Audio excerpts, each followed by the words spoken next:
Hello, my name is Jalen Hardaway, and my project is about should we actually treat DMD, also known as Duchenne muscular dystrophy? Well, from the outside looking in, this is obviously a no-brainer.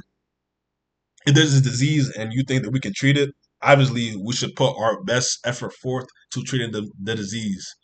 But as we actually get into why I'm asking this question, you'll see there's more nuances to this than more C disease treated.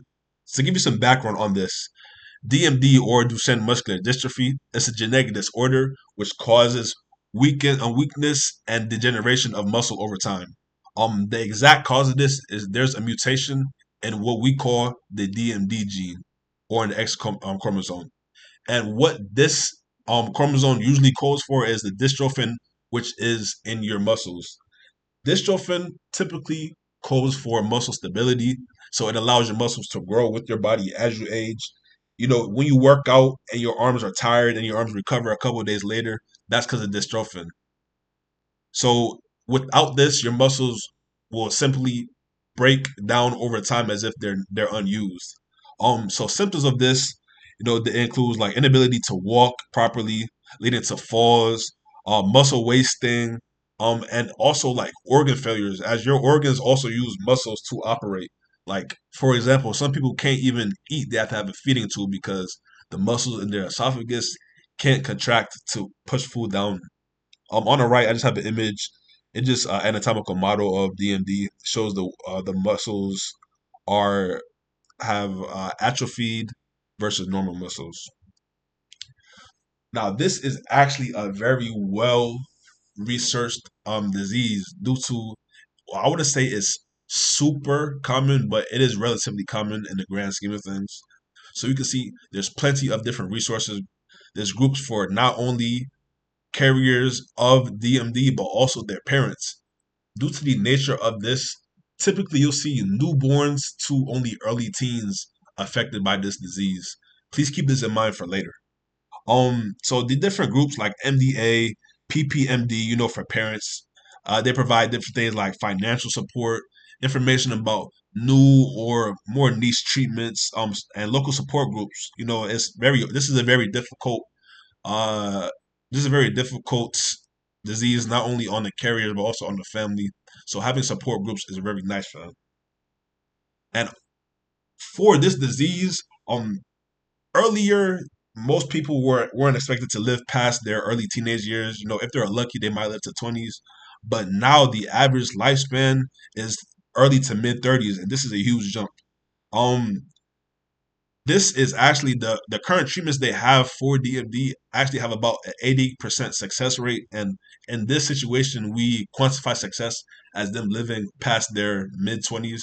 So remember this for later. The current and most popular treatments for this allow people to live to at least early 30s.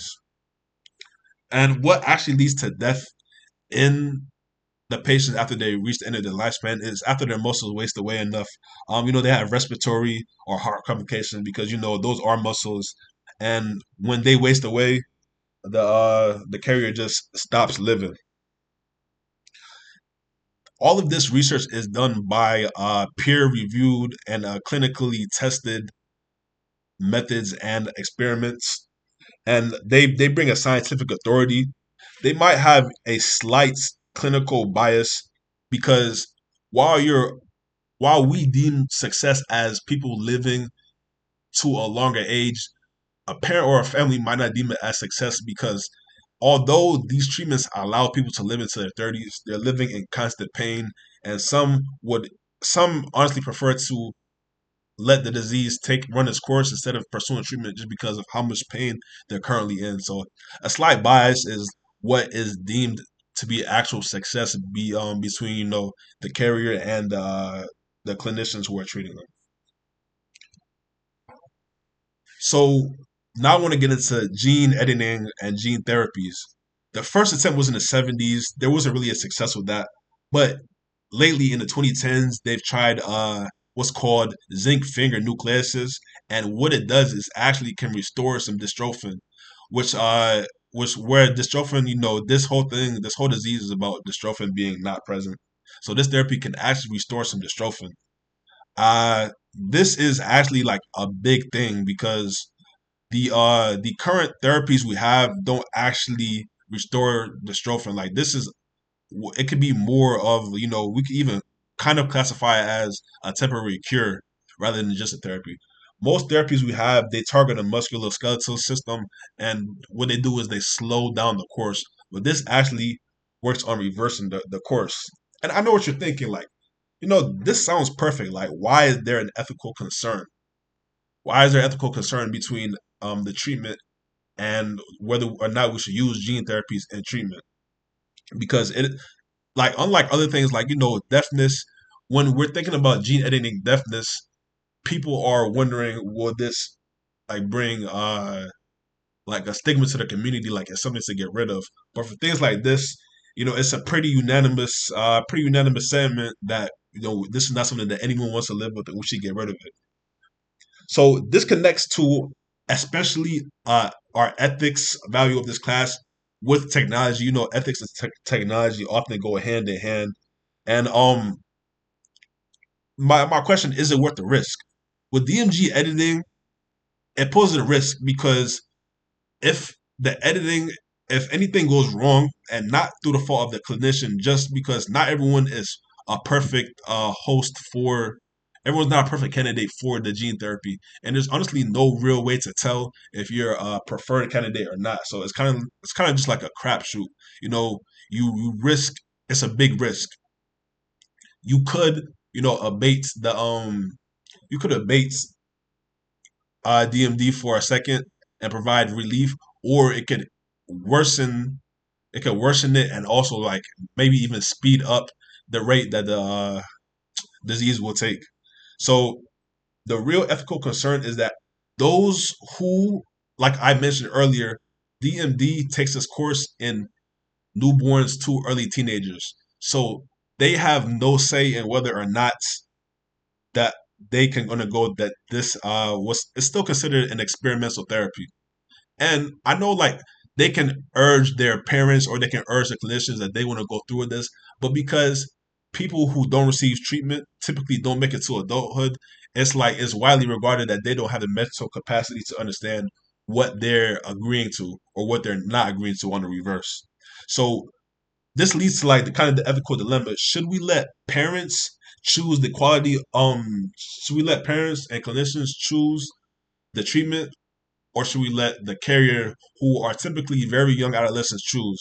Because this has huge implications on the quality of their life ever coming, and this is not like a simple thing we can just get rid of. Personally, I believe that we should leave it to the clinicians and the parents. As clinicians, they can provide a professional outlook on this, and they can decide whether or not they think that is going to be a net positive to going to go to treatment. And the parents, they know their child the best. They should have the final say whether or not they feel like their child wants to or should go through this treatment. My I am actually pre med, and I hope to one day be a physiatrist, which is typically the type of doctor that would administer this treatment, which is why like this connects to my own interest and my own future field of study.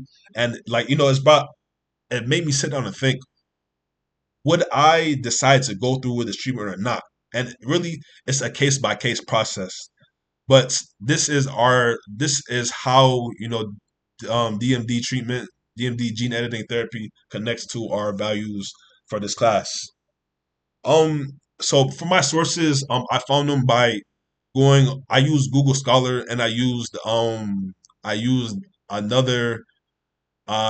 There's a place where you can scroll through peer reviewed resources. It's called Gale.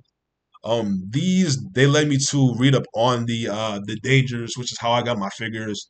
How I got my figures that the new therapy has a 50-50 chance of being effective or not, and how the old therapies have about 90%. They also told me how the lifespans are affected by the different treatments. And and this like and I feel like this is the perfect place to stop. This gives you a good rundown on how DMD has greater how DMD gene editing therapy has a greater nuance than just, we see the disease, we should try and treat it with what we deem is the most effective therapy, instead of really sitting down and thinking, is this a route that should be taken, or should we think about it more? So thank you for coming to my talk.